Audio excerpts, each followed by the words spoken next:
요한복음 5장 그 첫 시작은 38년 된 병자가 베데스다 연못에서 그 물에 들어가지 못하고 치유받지 못했지만 예수님께서 그에게 대화를 나누고 내가 낫고자 하느냐 하면서 그 자리를 들고 일어나라, 가라 라는 말씀을 통해 회복되어지고 놀라운 그 기적의 치유의 사건이 일어난 시작으로 이 5장 말씀은 시작이 됩니다. 그 이후에 오늘 본문인 19절부터 시작해서 5장 마지막 절까지는 예수님의 그 논리 증언이라고 저는 표현하고 싶은데요. 예수님께서 무슨 일을 하기 위해서, 어떠한 일을 하기 위해서 이 땅에 오셨는지에 대해서 우리에게 말씀을 해줍니다. 그 중에 어찌 보면 가장 중요하다고 할 수 있는 그 부분의 앞부분을 저는 오늘 여러분과 함께 이 새벽에 함께 말씀을 나누고 싶습니다. 오늘 우리가 함께 읽은 19절에서 29절까지의 말씀을 보면은 계속해서 반복되는 단어들이 나오게 됩니다. 그 단어를 살펴보게 되면은 심판이라는 것과 사망이라는 것과 그리고 생명이라는 단어가 계속해서 반복해서 나오게 됩니다. 가장 중요한 것은 우리는 어디에다 주안점을 둬야 되냐면은 당연히 생명에다가 그 주안점을 둬야 됩니다. 그러나 말씀을 보면서 좀 특이점, 우리가 정말 이 논리적으로 이것이 맞는가라는 생각이 드는 그런 구절이 있는데 그 구절을 먼저 우리가 파헤치면서 정말 이 말씀이 왜 우리에게 어떠한 증언을 하고 있는지에 대해서 함께 살펴보도록 하겠습니다. 제가 이상히 여기고자 했었던 그 성경 구절을 두 구절을 소개하자면은 25절과 28절입니다. 같은 내용을 말하고 있는데요. 제가 읽어드리면 이렇습니다. 진실로 진실로 너희에게 이르노니 죽은 자들이 하나님의 아들의 음성을 들을 때가 오나니 라는 표현을 하고 있고 28절에도 이를 놀랍게 여기지 말라 무덤 속에 있는 자가 다 그의 음성을 들을 때가 오나니 라고 이야기를 합니다. 동일한 얘기를 하죠. 죽은 자가 사망한 사람이 하나님의 음성을 듣는다 라고 이야기를 합니다. 정말 이율배반적이고 모순이 아닙니까? 죽은 자는 어떠한 것도 들을 수가 없습니다. 그런데도 불구하고 무덤 속에 있는 자, 사망한 자, 죽은 자가 하나님의 음성을 듣는다는 거예요. 이것은 뭐냐면은 이미 그 사망한 그 사람이 이미 사망에서 생명으로 옮겨져서 다시금 일어났기 때문에 이제 하나님의 음성을 들을 수 있는 거예요. 그것에 대한 근거 구절을 저는 이렇게 찾아보고 싶은데요. 에베소서 2장 1절 말씀을 보게 되면은 그는 허물과 죄로 죽었던 너희를 살리셨도다라고 말씀하고 있어요. 이미 우리는 죄로 인하여서 이미 사망 선고를 받고 죽은 자입니다. 영적으로 죽은 자예요. 육적으로는 우리가 겉으로는 살아나 있는 자처럼 보이지만은 이미 죽은 자라는 거죠. 이미 이 죽은 자가 예수님께서 우리를 구원하시기로 작정하신다면은 그 작정과 그 섭리로 인해서 우리를 살리시는 거예요. 이미 살리셔서 우리가 이미 죽은 자가 아니라 이제는 살리는 자가 되었는데 살리니까 살아나니까 이제 모든 것이 다 들리고 모든 것이 다 보이기 시작을 합니다. 모든 것이 다 들리고 모든 것이 다 보이기 시작을 하니까 내가 왜 지금 이 상태가 있는지 내가 이제 살아난 거구나. 내가 이제 보이고 내가 이제 느끼고 다 이렇게 되살아났구나. 근데 이 이유가 무엇이지? 무엇 때문이지? 곰곰이 따져 거는 거예요. 그러다 보니까 나의 살아남의 그 원인은 바로 하나님의 사랑이요 예수 그리스도라는 것을 알게 되는 거죠. 그래서 내가 이렇게 살아난 이 이유와 이 원인이 나를 사랑한 우리 예수님의 사랑, 하나님의 사랑 때문이구나. 그 사랑 때문에 내가 살아났기 때문에 나는 이제 예수님을 믿어야지. 살아났기 때문에 예수님을 믿게 된 겁니다. 그래서 우리의 믿음은 죽은 자 상태에서 믿게 된 것이 아니라 하나님의 전적인 은혜와 사랑으로 인해서 살아난 후에, 사랑을 입은 후에 믿음이 그 이후에 동반된다라고 볼 수가 있는 거예요. 자, 이처럼 우리는 이제 정리가 되겠죠? 우리는 이미 허물과 죄로 죽었던 자들입니다. 사망이에요. 죽은 자예요.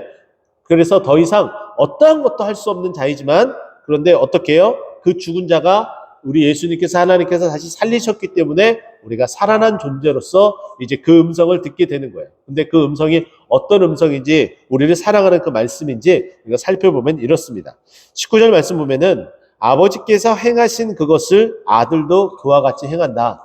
하나님은 사랑하시고 우리에게 기적을 베푸시는데 그 사랑과 그 은혜와 그 기적을 베푸시는 그 일들을 누구도 그대로 한다는 거예요. 우리 예수님도 그대로 하신다라고 이야기를 하고 있죠. 자, 그러면서 20절 말씀 보니까 다 그와 같은 일들을 아들에게 보이시고 아들은 또 그 큰 일을 보인 것을 그대로 우리들에게 행하신다라고 말씀하고 있습니다. 자, 그래서 하나님께서 행하시는 그 특별한 일 가운데 가장 중요한 일이 무엇이냐면은 죽은 자를 살리시는 거예요. 그래서 21절 말씀 보면은 아버지께서 죽은 자들을 일으켜 살리심 같이라고 되어 있어요. 여기서는 그냥 불특정 다수의 그냥 모든 죽은 자를 살리시는 하나님의 그 능력만 우리는 포커스를 맞추고 거기에 집중을 해야 되죠. 그러나 예수님의 그 행하심은 다릅니다. 계속해서 보게 되면 이렇습니다. 아들도 자기가 원하는 자들을 살리시느니라. 여기 보면은 우리가 조금은 착각할 수 있는데 아버지는 무조건 죽은 자를 살리시는 것이 아니라 아버지는 어떻게 한다는 거예요? 자기가 원하는 그 죽은 자를 살리신다는 거예요. 그래서 아버지가 하는 일을 아들도 그대로 하는데 21절 보면은 아들도라고 되어 있어요. 아들도라는 이 표현은 아버지와 아들이 동일하게 행하신다라는 뜻을 여기에 다 담고 있죠. 자, 그런데 아들도 아버지가 행한 대로 어떻게 그대로 행한다는 거예요? 살리는데 그냥 살리는 것이 아니라 원하는 자들을 살린다라고 되어져 있어요. 자, 이것을 통해서 우리는 알 수 있는 것은 하나님은 자기가 원하는 자들을 살리시는데 그 원하는 자를 우리가 지금까지 들었었던 또 교회 가운데 설교하며 또 조직신학적인 언어로서 우리가 들었던 그 표현들은 어떤 표현이냐면은 하나님께서 선택받은 하나님의 섭리 가운데 선택된 자, 선택과 유기로 나누는데 하나님이 선택된 그 자들을 하나님께서 살리신다는 거예요. 이미 다 죽은 상태에 있는데 그 죽은 상태 가운데에 하나님께서 선택된 자들은 하나님께서 자기가 원하는 자들로서 살리시고 하나님께서 선택 아니라 유기된 자들은 그 사망된 그 상태로 그대로 내버려 두신다라고 표현을 하고 있습니다. 자, 이렇게 하는 그 이유는 하나님께서 이 모든 일들을 어떻게 해요? 자기의 그 심판의 권한을 이제 아들에게 다 맡긴다라고 표현을 하고 있죠. 우리는 이 부분을 동의를 하고 믿는다고 고백을 합니다. 우리가 금방 예배 드리면서 그 시작을 알리면서 사도신경으로 우리 공동체의 신앙 고백을 했습니다. 그때 우리가 신앙 고백을 할 때에 예수님의 그 부활과 승천, 근데 그 승천 이후에 고백을 우리는 이렇게 합니다. 저리로서 산자와 죽은 자를 심판하러 오시리라. 여기서 저리라는 이 표현은 예수님께서 하나님 보좌 우편에 앉으셨다 저리로서라고 표현을 하죠. 근데 여기서 이 저리로서는 영어로는 from이라는 표현을 씁니다. 자, 그러면 이게 무슨 뜻이냐?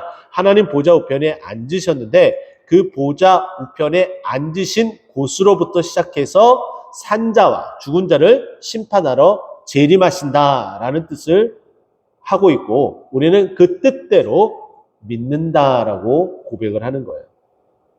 예수님께서 심판을 하신다는 거죠. 근데 그 예수님의 이 심판하는 이 권한을 누가 주셨다는 거예요? 22절에 보니까 아버지께서 아무도 심판하지 아니하시고 심판을 다 아들에게 맡기셨다라고 말씀합니다. 그래서 이제는 이 이후의 말씀 보면은 이 심판으로 인해서 사망과 생명으로 어떻게 바뀌어지는지에 대해서 우리에게 언급을 하고 있는데요. 이 심판의 권한을 준 이유와 목적은 뭐냐? 23절에 보게 되면은 공경하기 위함이다라고 얘기를 해요. 공경. 아버지를 공경하고 그리고 아들을 공경하기 위하여 이와 같은 심판의 권한을 주셨다는 거예요. 이 공경이라는 단어를 또 거기에만 딱 우리가 매몰되어져 있으면은 아버지를 공경, 그래 존경 이런 쪽으로 우리는 생각할 수 있겠죠. 근데 이것을 조금은 다른 표현으로서 하게 되면은 이 공경에 대한 이 부분을 예를 갖춰서 절을 한다라는 그 마음으로 바꿔서 표현하면은 결국은 뭐예요? 아버지를 예배한다. 아들을 예배한다. 그래서 우리가 예배 장소에 나와서 하나님을 예배하는 것이 아버지를 공경하는 것이고 그 아들을 공경하는 거예요. 왜냐? 우리 하나님은 심판주이시며 그 심판의 권한을 아들인 예수 그리스도에게 주셨기 때문이에요. 우리가 하나님을 예배하는 것이 하나님을 가장 극진히 공경하는 것임을 잊지 않고 예배를 더욱더 소중히 여기는 우리 모두가 되기를 간절히 축원드립니다. 자, 그러면 이 심판의 권한을 공경을 받기 위한, 예배를 받기 위한 그 방법으로서 하나님께서 아들인 예수 그리스도에게 주셨는데, 그 심판은 어떠한 역할을 하고 있는지 먼저 보게 되면은 이렇습니다. 마지막 29절이죠. 선한 일을 행하는 자는 생명의 부활로, 악한 일을 행하는 자는 심판의 부활로 되어져 있어요.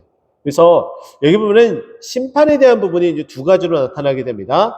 그 행위로서 그 심판이 나타나게 되는데, 선한 일과 악한 일로 구분하고 있어요. 선한 일은 다른 어떤 것이 아니라 좋은 일, 악한 일은 나쁜 일, 이렇게 나눠볼 수 있겠죠. 그러면 좋은 일과 나쁜 일, 어떤 것은 좋은 일이고 어떤 것은 나쁜 일이냐?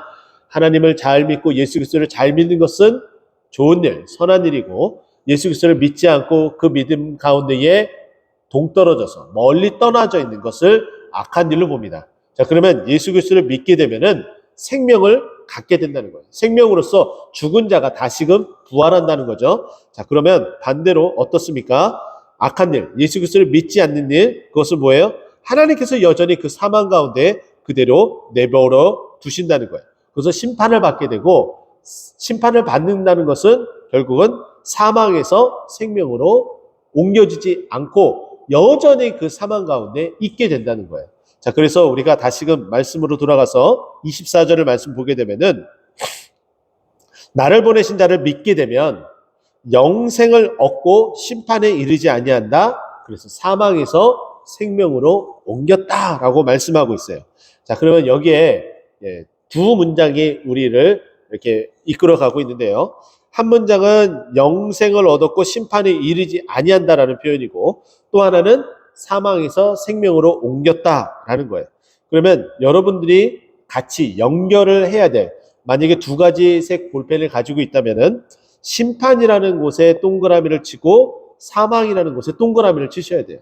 그러면 이 심판이라는 단어는 결국은 이 심판이 사망하고 연결이 된다는 것이고, 또 영생을 얻었고 할 때 또다시 다른 색으로 동그라미 치고 생명으로 옮겼다라는 것을 같은 의미야, 같은 색깔의 모습으로 표현한다면은 결국은 우리가 죄로 인해서 심판을 받게 되었을 때에 믿지 않는 자는 그 죄 가운데 있기 때문에 결국은 사망 가운데 그대로 있게 되고, 그러나 우리가 하나님을 잘 믿고 오늘 이 말씀대로 그 믿음 가운데 있다면은 생명을 얻게 된다. 사망에서 생명으로 옮겨지게 된다. 심판에 이르지 아니하고 영생을 얻게 된다라고 말씀하고 있는 겁니다. 우리는 이미 죽은 자였어요. 전혀 1%의 희망도 없는 자들이었습니다. 0%였죠. 회생 불가능이라고 표현할 수가 있겠죠. 근데 그런 회생 불가능한 0%인 생명이 없는 무존재인 우리들을 어떻게 하셨다는 거예요? 에베소서 2장 1절 말씀을 다시 언급합니다. 그는 허물과 죄로, 그 죽은 원인은 허물과 죄예요. 허물과 죄로 죽은 너희를 어떻게 살리셨도다.